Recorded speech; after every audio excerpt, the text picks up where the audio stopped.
চিড়িয়াখানায় যে আসলো, আজকে বন্ধের দিন, রবিবার বন্ধ, কাদের শেল্টারে সে আসলো?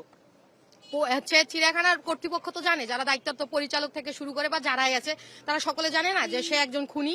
অনেক উপর মহল থেকে কল দেওয়া হয়েছে তাকে ছাড়াই দেওয়া, মানে যাতে ছেড়ে দেওয়া হয়। বলছে যে আপনাদের যা খরচাপাতি লাগবে এটা দেওয়া হবে, ওকে হচ্ছে আসতে দেন। মামলা আছে, এগুলো জিজ্ঞেস করার পর বলে আপনারা এই থানায় কল দেন, ওই থানায় দেন, এখানে কিছু নাই। এটা কি ফাজলামি? আমরা কি বুঝি না? একজনের নামে মামলা থাকলে আপনার কাছে তো সবকিছু আছে।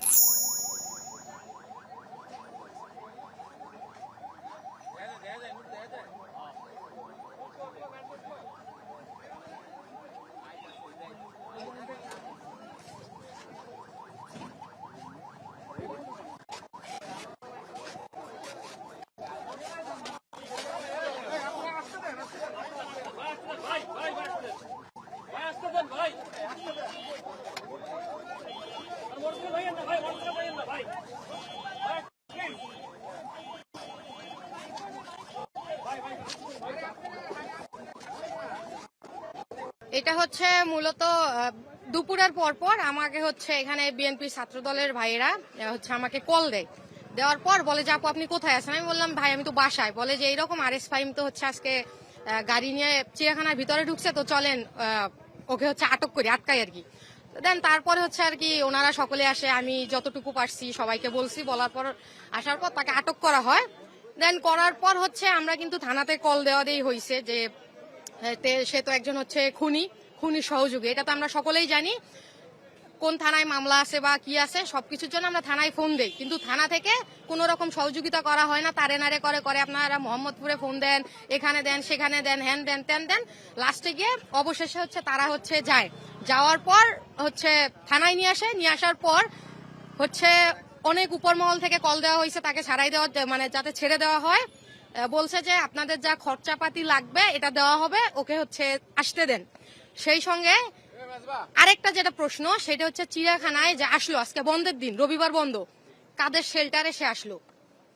হচ্ছে চিড়িয়াখানার কর্তৃপক্ষ তো জানে, যারা দায়িত্ব পরিচালক থেকে শুরু করে বা যারাই আছে তারা সকলে জানে না যে সে একজন খুনির সহযোগী। তারপরেও কাদের শেল্টারে সে হচ্ছে বন্ধের দিনে চিড়িয়াখানায় আসলো।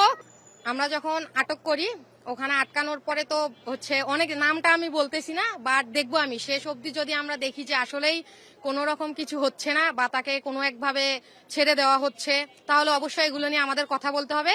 আর জানি না কে কি করবে, বাট আমি এটা বলবো যারা মিরপুরে আছেন তারা অবশ্যই চিড়িয়াখানার কর্তৃপক্ষকে এর জন্য অবশ্যই জবাবদিহির মুখোমুখি আনতে হবে। এটা এখন যদি প্রশাসন যদি করে ভালো, নাইলে তো আমরা অবশ্যই ছাড় দিব না। কারণ তারা কাদের শেল্টারে একজন খুনিকে চিড়িয়াখানার ভিতর বন্ধের দিনে ডাকা হইলো, এবং মানে এত বড় সাহস কিভাবে হয় যে একজন খুনি বন্ধের দিনে কোন কারণে সে আসলে চিড়িয়াখানায় আসলো, কার সঙ্গে দেখা করতে আসলো এবং কোন কাজের জন্য আসছে, আমরা এগুলো জানতে চাই। এখান থেকে যেমন তারা আমাদেরকে খুব একটা যে সহযোগিতা করছে এমন না। এই মামলা আছে, এগুলো জিজ্ঞেস করার পর বলে আপনারা এই থানায় কল দেন, ওই থানায় দেন, এখানে কিছু নাই। এটা কি ফাজলামি? আমরা কি বুঝি না? একজনের নামে মামলা থাকলে আপনার কাছে তো সবকিছু আছে। আপনি প্রশাসন, আপনারা হচ্ছে পুলিশ, তার মানে আপনার কাছে একজন মানুষের A to Z তথ্য থাকার কথা। অথচ তাদের কথা হচ্ছে না, মানে একটা এমন একটা অবস্থা যে আমরা খুনিরা ধরি নাই, ওখানে হচ্ছে একটা মজা দেখার জন্য ওখানে হচ্ছে ডাকা হয়েছিল ওনাদেরকে। এখন তো বলতেছে যে গুলশান থানায়, বাট আসলেই কি গুলশানে থানায় নিয়ে যাওয়া হয়েছে না কোথায় যাওয়া হয়েছে জানি না। বাট এই যে একটা জিনিস ওনাকে এখান থেকে পার করা হইলো, আমার মনে হয় এটাও একটা ওই যে উপর মহলের চাপে পড়েই, কারণ হচ্ছে জানে যে মিরপুরে এখানে থাকলে হয়তো খুব সহজে বের হতে পারবে না, বা তারা যেভাবে চাচ্ছে এইভাবে সম্পূর্ণ করতে পারবে না, বিধায় তাকে হচ্ছে ছলে বলে কৌশলে এখান থেকে পার করা হয়েছে। আনুমানিক 5:30টার দিকে আমরা খবর পাই যে চিড়িয়াখানা আজকে রবিবার সরকারি বন্ধ, এখন তো কেউ ঢুকতে পারবে না। তো 5:30টার দিকে শুনলাম যে সে তার গ্যাং বাহিনী নিয়ে, তার তো একটা সন্ত্রাসী বাহিনী আছে বা কিশোর গ্যাং আছে। আপনারা জানেন যে বাংলাদেশের মধ্যে সবচেয়ে আলোচিত কিশোর গ্যাং হলো মোহাম্মদপুর।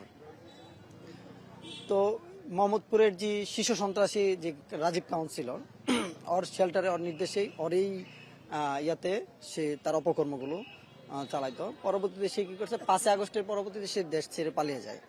নির্বাচনের পরবর্তীতে সে দেশে রাজকীয়ভাবে সে দেশে আসে। আসার পরে পুলিশ প্রশাসন তাকে যতটুকু শুনলাম যে তাকে খুঁজে পায় নাই।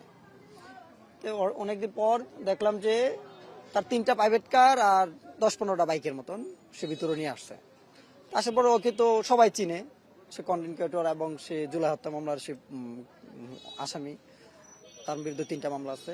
তো খবর পেলাম যে এখানে আমি তো আজকে তো বন্ধ থাকার কথা, তাহলে কিভাবে এসে ঢুকলো, কার নির্দেশে তারা চিড়িয়াখানার মতো জায়গায়, আজকে তো বন্ধের দিন সরকারি ঢুকলো। আমরা আসার পরে আমরা তো ভিতরে ঢুকতে পারি নাই, তো আমাদের সাথে একটা 12 দেওয়ার র্যাবের গাড়ি ছিল। তো, যখন গাড়ি আসছে তাহলে আমরা ঢুকলাম যে ভাই আপনার সাথে কথা আছে, আপনি কার সাথে, তখন সে গ্লাস খুলে নাই, তার লোকজন আসছে, অনেক লোকজন আসছে। আসার পরে আমরা সিকিউরিটির মাধ্যমে চিড়িয়াখানার এই থানায় যোগাযোগ করি। যোগাযোগ করার পরে ওই থানার কাছে আমরা ছাত্র দলের নেতৃবৃন্দরা এই থানাতে হস্তান্তর করি। সে তো একজন হত্যা মামলার আসামি, তার বিরুদ্ধে আপনারা জানেন এখন গুলশান মামলার মানে একটা মামলা আছে, হত্যা মামলার, ওইখানে আসামি যাত্রাবাড়ি মোহাম্মদপুরে 3টা থানাতে। আর আপনারা তো এটাও জানেন যে সে রাজীব কাউন্সিলর, কমিশনার যে কাউন্সিলর ওর যে বিশ্বস্ত সহযোগী, এবং জুলাই আন্দোলনে যে তার যে ছাত্র জনতার বিরুদ্ধে যে স্পষ্ট যে অভিযোগ আছে, যার প্রত্যেকটা প্রমাণিত, ওই পরিপ্রেক্ষিতেই তাকে অ্যারেস্ট করা হয়েছে। আপনারা জানেন সে ছাত্রলীগ করে, ছাত্রলীগ তো একটা নিষিদ্ধ সংগঠন। ওই নিষিদ্ধ সংগঠন থেকে আমরা চাচ্ছি না যে জুলাই আন্দোলনের বিরোধিতাকারী এবং যারা ছাত্র জনের উপর প্রকাশ্যে হামলা চালাইছে, আমরা চাই না যে তারা বিচারহীনভাবে বা প্রকাশ্যে বিচরণ করুক এই মাটিতে। আমরা এই বিরুদ্ধে আমরা জিরো টলারেন্স, ছাত্রদের জন্য। আমরা এখন চাচ্ছি তার বিরুদ্ধে যে মামলা আছে, ওই মামলায় সে যেহেতু এখন আইনের হেফাজতে আছে, আইন তাকে শাস্তি দিবে। এখন আমাদের কাছে কিছু নাই, আইন তাকে শাস্তি দিবে। আমি সর্বোচ্চ শাস্তি ব্যবস্থা আমরা ছাত্রদল বা সাধারণ ছাত্র জনতার পক্ষ থেকে আমরা বলছি তার সর্বোচ্চ শাস্তি দেওয়া হোক। আর এই শাস্তি দেওয়া হোক যাতে ভবিষ্যতে কোনো স্বৈরশাসককে, যাতে কোনো কন্টেন্ট ক্রিয়েটর বা কোনো কিছু যাতে না করতে পারে, সাপোর্ট না দিতে পারে, বা তাদের শেল্টার না চলতে পারে। হ্যাঁ, এই আমরা সর্বোচ্চ সাপোর্ট দিতেছি, এবং তার দিক থেকে যাতে শিক্ষা নেওয়া হয়, যেমন তহিদ আফ্রিদির মতন। হ্যাঁ, তহিদ আফ্রিদি সেহেতু কিন্তু একটা মানে কন্টেন্ট ক্রিয়েটর, যাতে ভবিষ্যতে পরবর্তী কন্টেন্ট ক্রিয়েটরদের বলবো যাতে তাদের কাছ থেকে শিক্ষা নিয়ে কোনো দলের বা কোনো স্বৈরশাসকের গোলামি না করার জন্য। করলে আপনাদেরও ভবিষ্যতের পরিণতি এমনই হবে।